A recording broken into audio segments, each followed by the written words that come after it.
बोलिए बेहड़ वाली मैया की जय, गुरु भगवान की जय।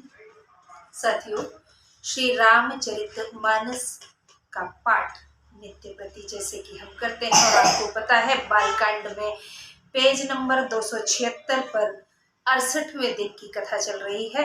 कथा प्रारंभ करने से पहले एक श्लोक की रामायण। आदो राम तपोवनादि गमनं हत्वा मृगं काञ्चनं वैदेही हरणं जटायुमरणं श्रीसुग्रीव सम्भाषणं बाली निर्दलनं समुद्रतरणं लंकापुरी दाहनम् पश्चाद् रावण कुंभकर्ण हननम् एतद्धि रामायणम्। बोलिए सियापति रामचंद्र भगवान की जय, गौरी शंकर भगवान की जय। हर हर महादेव, हर हर गंगे। सभी दर्शकों को मेरा प्यार भरा राधे राधे। साथियों, कथा आपको कैसी लगती है उसके लिए कमेंट बॉक्स में अपनी तरफ से जो मन करे आप लिखें। वीडियो अगर अच्छा लगता है मेरी कथा का तो उसे लाइक करें, शेयर करें, और चैनल पर नए हैं तो इसे सब्सक्राइब कर लें, क्योंकि यहाँ मेरी पहल है श्री रामचरितमानस का अध्ययन कर हिंदी अनुवाद सहित सबको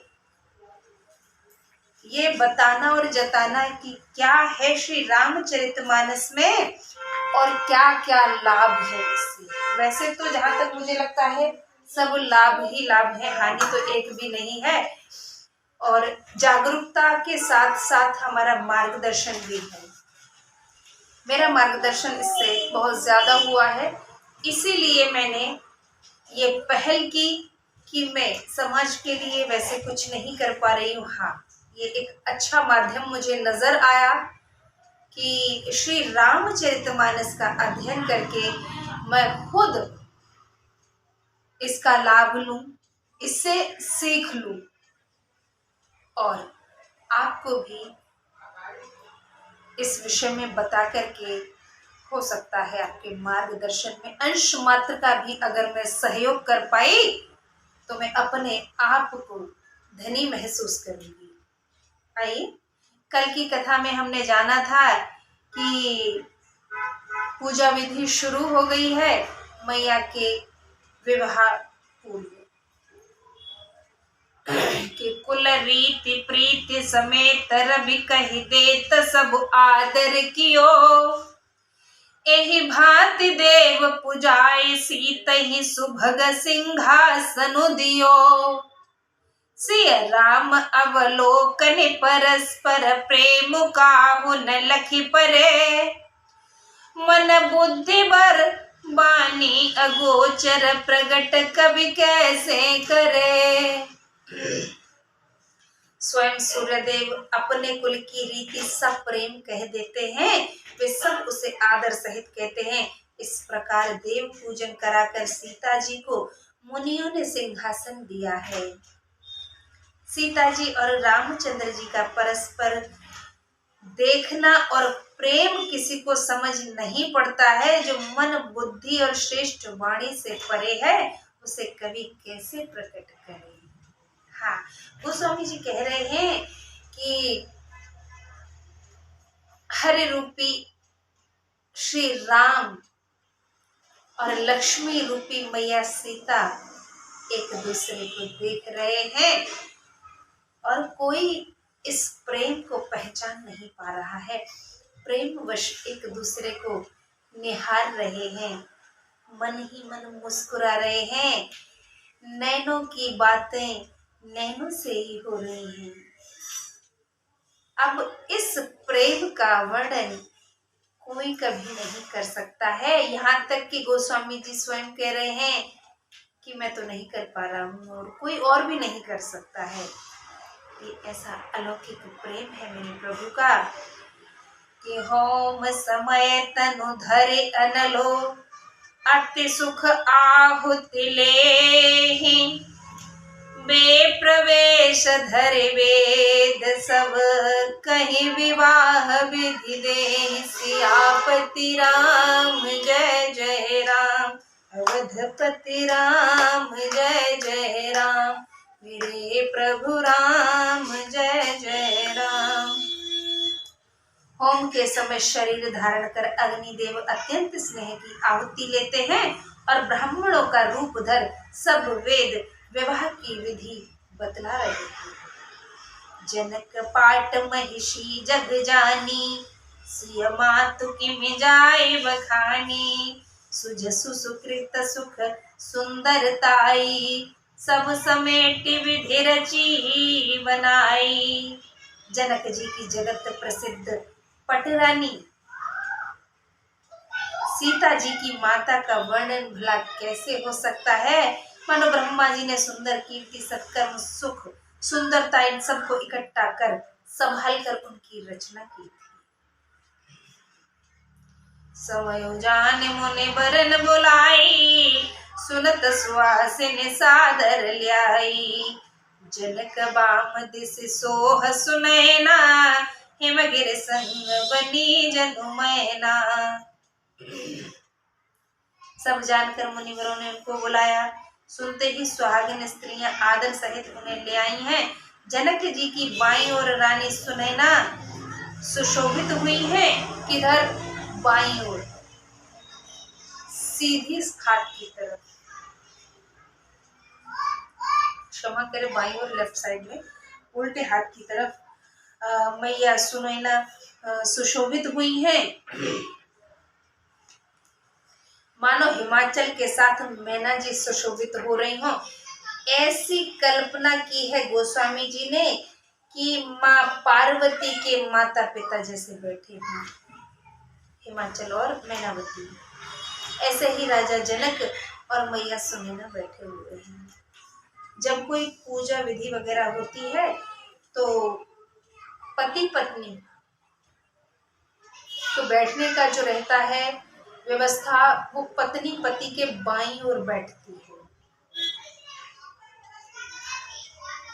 इससे पूजा सफल मानी जाती है। कनक कलश कनिको पर रूरे सुच सुगंध मंगल जल पूरे निज कर मुदित राय रानी धरे राम के आगे आनी। पवित्र सुगंधित और मांगलिक जल से भरे हुए सोने के कलश और मड़ियों की सुंदर परातें राजा और रानी ने प्रसन्नता पूर्वक अपने हाथों से लाकर रामचंद्र जी के आगे रखी हैं। देखिए, इस सौभाग्य को खोना नहीं चाहते हैं राजा रानी। जो कार्य कर रहे हैं सब अपने ही हाथों से कर रहे हैं। वो सौभाग्य उन्हें प्राप्त हुआ है, उसे वो खोना नहीं चाहते। कि पढ़ाए वेद मुनि मंगलवाणी गगन सुमन झरे अवसर जानी बरु बिलोकी दंपति अनुरागे पाए पुनीत पखारन लागे। मुनि मंगलवाणी से वेद ध्वनि करने लगे। सुअवसर जानकर आकाश से फूलों की झड़ी लग गई है। दूल्हे को देखकर राजा रानी प्रेम में मगन हो गए और पवित्र चरण प्रक्षालन करने की जो विधि है वो पूर्ण की है। कि लागे पखार न पाए पंकज प्रेम तन पुलकावली नभ नगर गान निशान जय धुनि उमगी जनु चहु दिसे चली जे पद सरोज मनोज अरे उर सर सदैव विराजही जे सकृत सुमिरत विमलता मन सकल कल भल भाजही। वे चरण कमलों को पखारने लगे। प्रेम से दोनों के शरीर में रोमांच हो आया है। आकाश और नगर में गाने और बाजों की जय जयकार की ध्वनि चारों ओर फैल गई। जो चरण कमल शिव जी के हृदय रूपी सरोवर में सदैव विराजते हैं, जिनका स्मरण करते ही मन में निर्मलता आ जाती है और कलयुग के सब पाप दूर हो जाते हैं। ऐसा गोस्वामी जी ने इस महान ग्रंथ श्री रामचरितमानस में लिखा है। क्या होता है मेरे श्रोता बंधुओं, श्री राम जी के चरण कमलों के स्मरण मात्र से, सिर्फ याद कर लेने भर से उनके चरणों को, कलयुग के सभी पाप नष्ट हो जाते हैं। तो मेरे, क्योंकि मैं एक गृहिणी हूँ, तो मैं ग्रस्त जीवन से जुड़े उन हर बंधुओं से, लोगों से, भाई बहनों से निवेदन करूंगी कि हम ज्यादा कुछ नहीं कर सकते हैं। दैनिक जीवन हम जी रहे हैं, अपना रूटीन चलने दीजिए। बस श्री राम नाम का स्मरण करते रहिए। जो भी आपके इष्ट हैं आप उन्हें मनाते रहिए, नो इशू। ऐसा नहीं है कि हमें उनकी पूजा छोड़नी पड़ेगी या इनकी, भैया किसी की पूजा नहीं छोड़नी पड़ेगी। प्रभु तो ऐसा कहते ही नहीं कि अपने प्रिय को छोड़ो आप। हाँ, उन्होंने अपने किसी प्रिय को नहीं छोड़ा है तो आप अलग क्यों छोड़ेंगे? मत छोड़िए, बस राम राम करते रहिए, कल्याण हो जाएगा।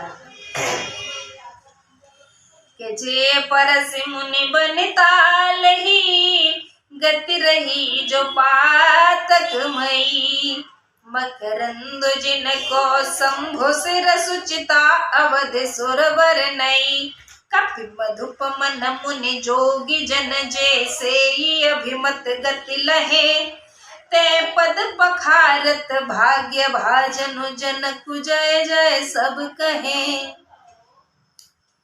इस छंद के माध्यम से गोस्वामी जी कह रहे हैं कि जिनको छूकर गौतम मुनि की स्त्री अहिल्या, जो पापमयी थी, उत्तम गति पाई है, जिन चरणाविंदों के मकरंद श्री गंगा जी को शिव जी अपने सिर पर धारण करते हैं, जिन्हें देवताओं ने पतिव्रता की सीमा कहा है, जिन चरण कमलों में मुनिजन अपने मन को भौरा बनाकर और सेवन करके मनोवांछित गति पाते हैं, बड़े भाग्यवान जनक जी हैं। उन्हीं चरणों को धो रहे हैं, ये देख करके सब जय जयकार कर रहे हैं। बोलिए सियापति रामचंद्र भगवान की जय। आज मेरे प्रभु श्री राम का विवाह उत्सव है। देखिए, विवाह तो कई दिनों से चल रहा है, विवाह तो कई दिनों से चल रहा है, लेकिन असली जो प्रोसेसिंग है वो अब शुरू हुई है। मंडप में आए हैं प्रभु, और हम भी कथा धीमे धीमे कह रहे हैं, हमें भी आनंद की अनुभूति हो रही है। तो हम इस उत्सव का वैसे ही आनंद ले रहे हैं जैसे जनकपुर वासियों ने लिया था, क्योंकि वहां भी एक दिन में कोई प्रक्रिया नहीं हो गई थी, धीमे धीमे करके हर काम हुआ था पूरा। तो ऐसे ही हम भी धीमे धीमे करके जितना कह पाते हैं कह लेते हैं, बड़े आनंद की अनुभूति होती है। शायद आप तभी समझ पाए जब खुद कथा करें या आपका मन कथा में लग जाए, और मन लगा करके देखिएगा, सच में बहुत आनंद मिलेगा। जनक जी प्रभु श्री राम के पैर पखार रहे हैं, अर्थात उन्हें धो रहे हैं बड़े प्रेम से। उधर केवट धोएंगे और इधर जनक जी धो रहे हैं। ये दो लोग बड़े सौभाग्यशाली हुए हैं जिन्होंने प्रभु श्री राम के पैर धोए हैं। जनक जी और मैया सुने ना, उनके चरण पखार रहे हैं। बर कुंवर कर तल जोर साखो, चारु दो कुल गुर करे, भयो पान गहन बिलो की विधि, सुर मनुज मुनि आनंद भरे, सुख मूल दूलहु देखि दंपति पुलकत न होल स्योहियो, करि लोक वेद विधानु, कन्या दानु नृप भूषण कियो। वर और कन्या के हाथ मिलाकर दोनों कुलगुरु शाखोच्चार करने लगे। पाणी ग्रहण हुआ देखकर सब देवता, मनुष्य और मुनिजन आनंद से भर गए हैं। आनंद कंद दूल्हे को देखकर राजा और रानी का शरीर पुलकायमान हो गया और हृदय उमड़ने लगा। तदनंतर राज शिरोमणि जनक जी ने लोक और वेद की विधि से कन्यादान किया है। ये कन्यादान जो है बड़ी ही शुभ घड़ी होती है हर माता पिता के लिए। मेरे साथियों, अगर आपको कन्या नहीं है तो आप एक कन्या का, किसी भी कन्या का कन्यादान अवश्य करें। आपके पास ज्यादा कुछ देने को नहीं है, 1 रुपया लेके जाइए, कन्यादान अवश्य करके आइए। ऐसा सौभाग्य हर किसी को नहीं मिलता है। बड़े सौभाग्यशाली हैं वो माता पिता जिनके पास कन्या है, चाहे 1 हो या 10-20 हो, वो बड़े सौभाग्यशाली होते हैं। हेमवंत जिमि गिरिजा महेश से हरे श्री सागर दई, तिमि जनक राम हे सिय समर्पी, विश्व कुल कीरति नई। क्यों करे विनय विदेहु की ओ विदेहु मूरति सांवरी, करे होम विधिवत गांठी जोरी, होन लगी भावरी। सिया रघुवर जी के संग, पढ़ने लागी हरे हरे, पढ़ने लागी भावनिया। सिया रघुवर जी के संग, पढ़ने लागी हरे हरे, पढ़ने लागी भावरिया। सिया रघुवर जी के संग। जैसे हिमाचल ने पार्वती शिव को और समुद्र ने लक्ष्मी श्री हरि को दी, वैसे ही राजा जनक ने सीता श्री रामचंद्र जी को आज समर्पण कर दी है। ये सुंदर और पवित्र कीर्ति संसार में फैल गई।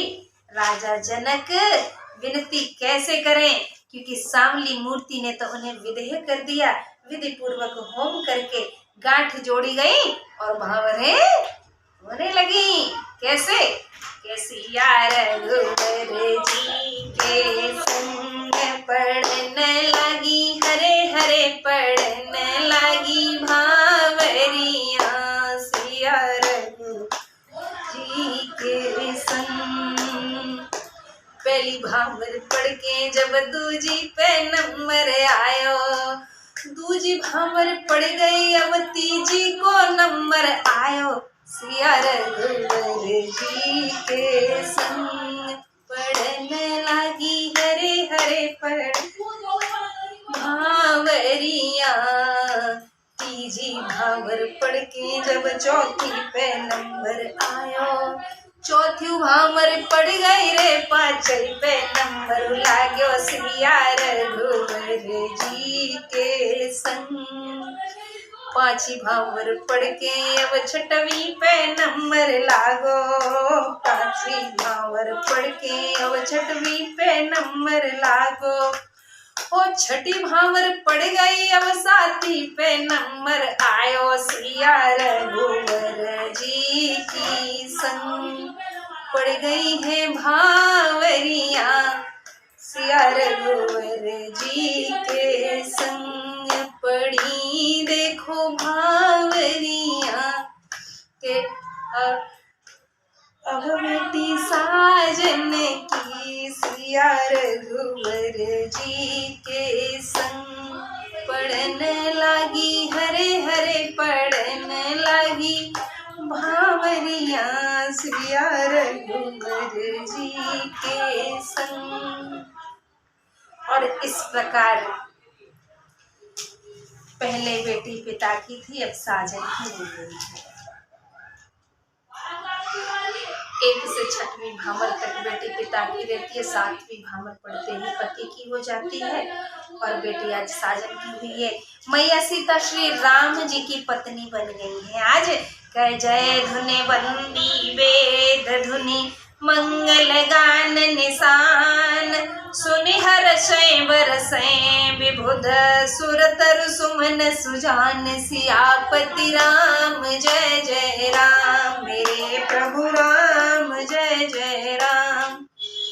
जय ध्वनि बंदी ध्वनि, मंगल गान और वायु का शब्द सुनकर चतुर देवता बहुत प्रसन्न हुए और कल्प वृक्ष के फूल बरसाने लगे।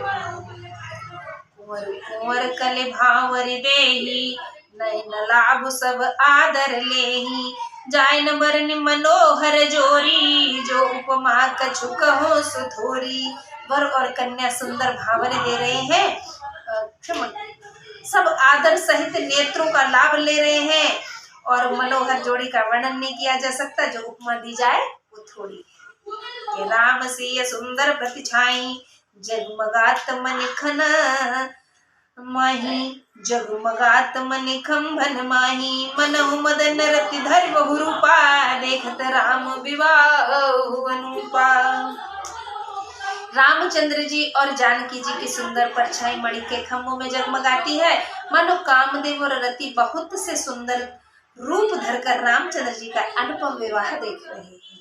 दरस लाल सा सकुच न थोरी, प्रगट दुरत बहोरी बहोरी, भय मगन सब देख निहारे, जनक समान अपान विसारे। दर्शन की अभिलाषा और संकोच दोनों ही कम नहीं है, इस कारण वे बारंबार प्रकट होते हैं और छिप जाते हैं। देखने वाले उस समय मग्न हो गए जब लोग जनक जी के समान सुध बुध भूल गए थे, सब अपनी सुध बुध खो बैठे थे, भावरे ऐसे हो रही थी।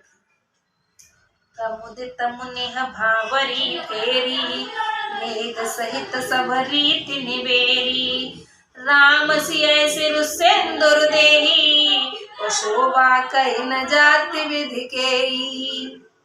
मुनियों ने आनंद पूर्वक भावर फिराई और नेक सहित सब रीतियां पूरी की। श्री रामचंद्र जी सीता जी के मस्तक पर सिंदूर लगा रहे हैं। उस समय की शोभा किसी प्रकार से कहीं भी नहीं जाती है। भैयाओ, ये सिंदूर जो है हमारे सुहाग की निशानी है। जब तक ये हमारी मांग में है, हम हमारे पति की अर्धांगिनी होते हैं। ये सौभाग्य सिर्फ सौभाग्य से ही मिलता है और जिनके पास है वो सौभाग्यवती हैं। मेरी माताओं बहनों से मेरा अनुरोध रहेगा, क्योंकि आज के समय में सबको पता है कि क्या चल रहा है दंपतियों के जीवन में।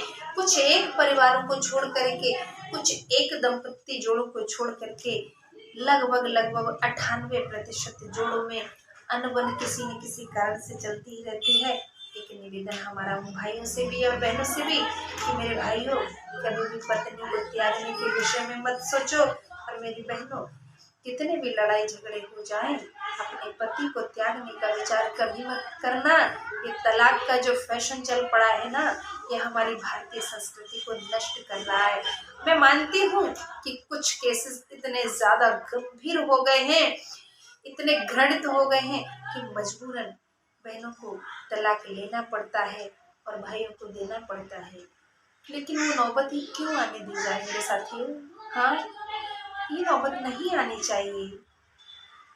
जहाँ देवताओं ने जन्म लिए हैं, जहाँ ईश्वर ने विचरण किया है, उस भारत भूमि पर ऐसा कृत्य हो तो तकलीफ होती है। लोग कहते हैं कि कलयुग है। अरे किसने कह दिया भाई कि कलयुग है तो खराब है? कलयुग इतना बुरा नहीं है, हमने इसे बुरा बना दिया है। किसी की कोई औकात नहीं, कोई मजाल नहीं कि हमारे आसपास भटक जाए। कलयुग तो चलती क्या है कलयुग की। अरे क्या करेगा कलयुग जब हम ही पहल नहीं करेंगे। हम पहल करते हैं और दोष कलयुग को देते हैं। भैया, कलयुग को कोई दोष मत दीजिए, अपने आप को दोष दीजिए, अपने गिरेबान में झांक कर दीजिए। चाहे वो मेरी माएँ हैं, चाहे बहनें हैं, चाहे मेरे भाई बांधव हैं। भैया कुछ भी कीजिए, लेकिन दो दंपतियों को अलग मत कीजिए। अलग करने का अगर कोई फैसला लेता है तो ये नादान ले लेते हैं, लेकिन उसके पीछे वो परिवारीजन होते हैं, उनकी गंदी सोच और घिनौनी हरकतें होती हैं। ससुराल में बहुओं को चैन नहीं लगने देते ससुराली जन, और मायके में कभी कभी माता पिताओं से गलती होती है कि बेटी को चाहे बुलाकर बिठा लेते हैं, ऐसा समझ लीजिए, या फिर सही फैसले करवा पाने में या उसे सही समझ दे पाने में असमर्थ रहते हैं। ये दो पहलू। और तीसरा एक सबसे घृणित पहलू है कि जहाँ माता पिता भी बहुत अच्छे हैं, कन्या के माता पिता बहुत अच्छे हैं, संस्कारी हैं, बेटी भी अच्छी है, बहू के रूप में अच्छे से अपना निर्वाह कर रही है, लेकिन ससुराली जन जो है वो डंक मारते ही रहते हैं, वो अपनी आदत से बाज नहीं आते। और ऐसा मैक्सिमम मैं समझ पा रही हूँ, जितना मैंने देख पाया अपने जीवन में। जो माया का घमंड है जब औरतों को, वो ऐसे शुरुआत करती है। पुरुषों की तरफ से ये पहल नहीं होती है, पुरुषों का सिर्फ 5% भाग होता है, बाकी 95% घर की महिलाएं हैं जो घर की लक्ष्मी को बेदखल करने का विचार करती हैं। मूर्ख है वो सब। आज हमारे मुख से भी अब्यूज सुन रही है वो, मूर्ख से भी ज्यादा गई गुजरी है। नरक में अपना स्थान सुनिश्चित कर लेती हैं ऐसी महिलाएं जो दूसरों का घर तोड़ती हैं, दूसरों का, अपने बेटों का तोड़ती हैं, अपने देवर का तोड़ती हैं, अपने जेठ का तोड़ती हैं, अपने भाई का घर तोड़ती हैं, अपने पड़ोसी का घर तोड़ती हैं। मेरा सबसे निवेदन रहेगा, जो भी ऐसी स्त्रियां हैं वो समझ जाएंगी कि वो कब कब किस किस की चुगली कर रही हैं। खुद को श्रेष्ठ मानती हैं, दूसरे की स्त्री अगर उसका पति उसके साथ मारपीट करता है, झगड़ा करता है, तो उसको खराब मानती है। लेकिन वो ये भूल जाती हैं कि उनके आपसी मामले हैं। हो सकता है कोई ऊंच नीच रही हो, इससे ना तो लड़का गलत हो जाता है ना लड़की। अब गलत वो है वो तो लड़की ही जानती है और वो लड़का ही जानता है। तो ऐसे कलंकित पड़ोसियों को भी शर्म आनी चाहिए कि दूसरों पर लांछन न लगाए, दूसरों की बहू बेटियों पर, और हंसे नहीं। उनका घर अगर आपको लगता है कि टूट रहा है और आप कुछ सहयोग कर सकते हैं तो वहां घर को जोड़ने का सहयोग कीजिए, तोड़ने का नहीं। और जो जोड़ने का सहयोग करते हैं ईश्वर उन्हें आशीर्वाद प्रदान करते हैं। भगवान, मैं तो प्रार्थना करती हूँ जिन लोगों ने जिनका घर बचाया है, भगवान उन्हें अपने श्री चरणों में स्थान दीजिएगा। बोलिए राधे राधे। आगे बढ़ गए हैं। भगवान जी का सिंदूर जो है, सिंदूर दान हुआ है मैया का, भगवान जी ने सिंदूर दिया, इसी को लेकर के मैंने बात कही थी। क्योंकि ये सिंदूर हमारे लिए सब कुछ होता है। जब शादी हो जाती है ना, तो एक महिला का जो संसार है वो इसी से है, अपने पति से ही हमारी पहचान होती है। उससे भी कभी घर छोड़कर मत जाइए मेरी बहनों, कितना भी कुछ भी हो जाए अपने घर में रहिए, दुखी सुखी जैसे भी आप रहती हैं। वैसे आज के समय में कोई दुखी तो नहीं रहता है, लेकिन हो सकता है कष्ट। मैं ये नहीं कहती कि सभी सुखी हैं, नहीं, थोड़ी बहुत ऊंच नीच सबके घर में है। बाहर से लगता है, लोग दिखाते नहीं है, लेकिन कष्ट उनको भी होता है। तो ससुराल छोड़कर मत जाए, जैसे भी चल रहा है मुकाबला कीजिए डट के। ये दुनिया एक रंगमंच है, कभी खुशी है तो कभी गम है, कभी फूल है कभी कांटे हैं। और सुंदर फूल तो मेरी बहनों वही खिलता है ना जहाँ बहुत सारे कांटे होते हैं, और जहाँ खूबसूरत फूल होता है वहाँ कांटे ऑटोमेटिक होते हैं। तो कभी घबराना नहीं मेरी बहनों। अगर मुश्किलें जीवन में आ रही हैं, तकलीफें हैं, चुगलखोर घर में लगे हुए हैं, तो समझ जाना कि आप वो खूबसूरत फूल हैं और वो चुगलखोर है ना, वो कांटे हैं। उन कांटों से आपकी शोभा है, आपके होने से वो कांटे सुगंधित हो रहे हैं। इसलिए हार नहीं माननी है, ससुराल को छोड़कर मायके में जाके नहीं बैठना है, अपने घर में रहो, मुकाबला करो, उनको सबक सिखाओ। जो कांटे रूपी चुगलियां है ना, उनको सबक सिखाइए। आज का ये समय है, ऐसा नहीं है कि रूठ कर मायके चले जाओ और भैया भाभी का जीना हराम कर दो, वहाँ भले ही अपना करो, लेकिन उनकी भी बेइज्जती होती है, बदनामी होती है माता पिता की कि बेटी अपने घर में आकर बैठ गई। तो इसीलिए मैं बार बार कहती हूँ कि वीडियो को शेयर कीजिए। कथाएं जो है आनंद की अनुभूति के साथ साथ हमारा मार्गदर्शन भी करती हैं। जो लोग आज की ये वीडियो सुने, इसे शेयर अवश्य करें, और जितना ज्यादा हो सके उतने लोगों को शेयर कीजिए, ताकि इससे सभी का मार्गदर्शन हो सके। भैया सीता जी ने देखिए पंखुड़ियों के समान कोमल कदम थे, और देखिए कमल बिछाए गए थे उनके रास्ते में, मार्ग में चलने के लिए। जैसे हम लोग रेड पट्टी बिछाते हैं किसी वीआईपी के सम्मान में, वैसे मैया की वो पंखुड़ी का जो एक नोक थी वो चुभ गई थी, तो इतने कोमल कदम थे कि उसमें खून निकल आया था। वो ही सीता जी बन बन भटकी थी 14 वर्ष तक। तो क्या उन्होंने राम जी को छोड़ दिया था? प्रेग्नेंट थी, गर्भवती होने के बावजूद श्री राम जी ने मात्र एक धोबी के कह देने भर से कि अपने ऊपर लांछन ना आ जाए, राजा पर लांछन ना आ जाए। राजधर्म को निभाते हुए मैया को अकेला छोड़ दिया। तो क्या मैया ने प्रभु का त्याग किया था? नहीं किया था मेरी बहनों। वाल्मीकि जी के आश्रम में जाकर मैया रही और दोनों पुत्रों का लालन पालन किया था। तो आप क्यों हिम्मत हार जाती है इतनी जल्दी? नहीं हार रही है हिम्मत मेरी बहनों। कथा आगे बहुत ज्यादा जा रही है, लेकिन मैं फिर से कहूंगी कि हिम्मत नहीं हारनी है। मैया सीता से ज्यादा हम लोग ना तो पवित्र पाक है, ना बुद्धिमान है, ना खूबसूरत है, और ना ही धन धान्य से भरपूर है। फिर भी देखो मैया ने किसी चीज का कभी कोई घमंड नहीं दिखाया और सब कुछ बर्दाश्त किया था इस पृथ्वी लोक पर आकर के। हम चीज क्या है, मैया धरनी से निकली थी और धरनी में ही समा गई थी। हमें भी जहाँ से आई है वही जाना है। पंच तत्व में इस शरीर हम सबका विलीन होता है।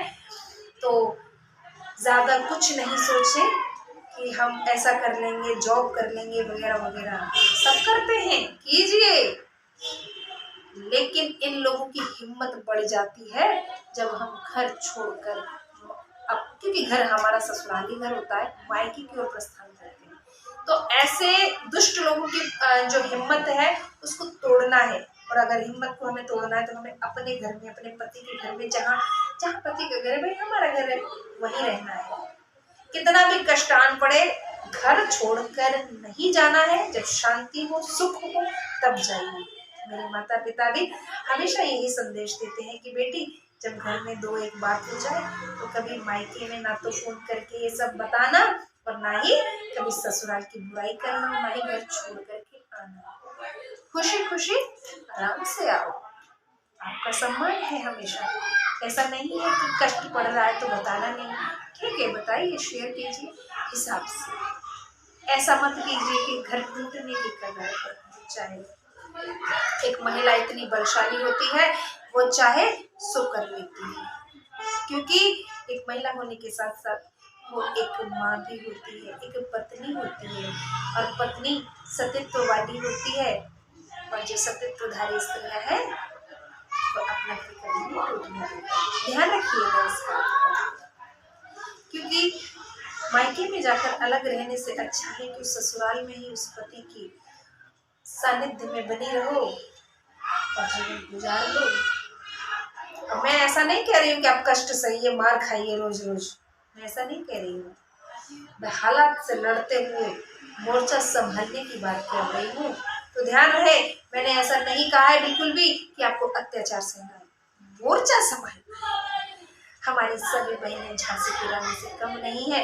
और मैया सीता जी का जहाँ उदाहरण दिया गया है तो फिर किसी अन्यत्र उदाहरण देने की आवश्यकता भी नहीं है। बोलिए राधे राधे।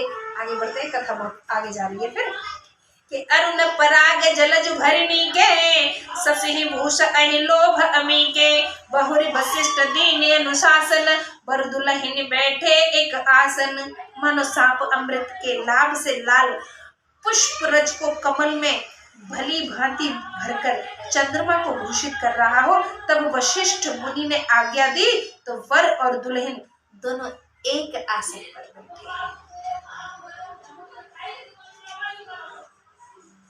ये हमारे संस्कार हमें बताते हैं कि पति पत्नी एक आसन पर जब बिठाए गए हैं तो वो एक हो गए हैं। बैठे वरासन राम जानकी, मुदित मन दशरथ भये, तनु पुलक पुण्य पुण्य देखे अपने, सुकृत सुर तरु फल नये, भरे भुवन रहा उछाहु राम विवाहु भास बही कहा, केहि भांति बरन से रात रसना, एक यहु मंगल महा। रामचंद्र जी और सीता जी को सिंहासन पर बैठे हुए देखकर राजा दशरथ जी मन में बड़े ही आनंदित हुए हैं। अपने पुण्य रूपी कल्प के नवीन फल को देखकर बारंबार उनका शरीर पुलकित हो रहा है। समस्त संसार में उत्साह छा रहा है। श्री रामचंद्र जी का विवाह हो गया। ये सबने कहा, उसका वर्णन कैसे समाप्त किया जाए, क्योंकि मुख एक है और ये मंगल बहुत अधिक है। तब भी देखिए हमारी कथा कितने दिनों तक चल गई है हमारी। देखिए, हम लोग कहते हैं कि बहू ऊंचे पर ना बैठे, ये ना करे, वो ना करे, और श्री राम जी का जहाँ विवाह हुआ, एक आसन पर दोनों को बिठाया गया है, तो हमें विचार नहीं करना चाहिए कि बहू कैसे बैठी है। देखिए, दोनों पति पत्नी को एक साथ बिठाया जाता है किसी भी मंगल कार्य में, तो फिर हमें ज्यादा वो बीन मेक नहीं निकालना है जब बहू ससुराल में होती है, तो इससे चीजें खराब होती हैं। ये संकेत उन लोगों के लिए है जो बहुओं की उंगली करते रहते हैं पीछे हर समय कि ऐसा मत करो, वैसा मत करो, ये ऐसे मत बैठो, वैसे मत बैठो, यहाँ मत जाओ, वहां मत जाओ। तो ये सब नहीं करना है, इससे परिवार खराब होते हैं, रिश्ते खराब होते हैं। आगे की कथा कल कहेंगे, क्योंकि कथा का रसपान हम बहुत अच्छे से कर रहे हैं और वाकई रसयुक्त है, लेकिन संवाद ज्यादा हो जाता है। मेरा कहने का मन करता है तो मैं कह देती हूँ, और जितना मैं कहती हूँ मेरे भाई बंधुओं, मैं गलत नहीं कहती हूँ। मैंने जिन चीजों को नजदीक से जिया है, बहुत करीब से देखा है, मैं वही बोलती हूँ। इसी शुभ विचार के साथ कि हमें अपने परिवार में दुखी सुखी जैसे भी है बने रहना है। भाई भाभी का घर खराब करने के लिए उनके घर में जाकर नहीं बैठना है, माता पिता के घर में। इसका मतलब ये नहीं है कि हम हिंसा सहेंगे, नहीं, मारपीट बर्दाश्त नहीं करनी है, मोर्चा संभालना है। हाँ, यही सत्य है। इसी शुभ विचार के साथ आपसे विदा चाहती हूँ। श्रद्धा यादव को दीजिए अनुमति। हंसते रहिए, मुस्कुराते रहिए और कथा सुनते रहिए। राधे राधे।